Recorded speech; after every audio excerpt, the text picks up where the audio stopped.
अब सरवा के बहिनी के कगोइया रे सखी हालाबा।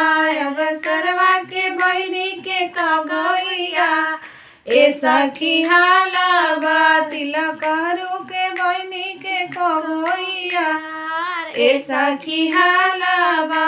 तिलक हरू के बहिनी के कगोइया रे सखी हालाबा। एगो बोलावेला रंग महलिया, एगो बोलावेला रंग महलिया। एगो पडेट दिली आइहा मोहनिया, एगो पडेट दिली आइहा मोहनिया।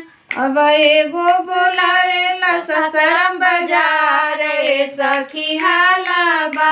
अब एगो बोलावेला बक्सर बाजार ए सखी हालाबा। तिलक हरू के बहिनी के कगोइया रे सखी हालाबा।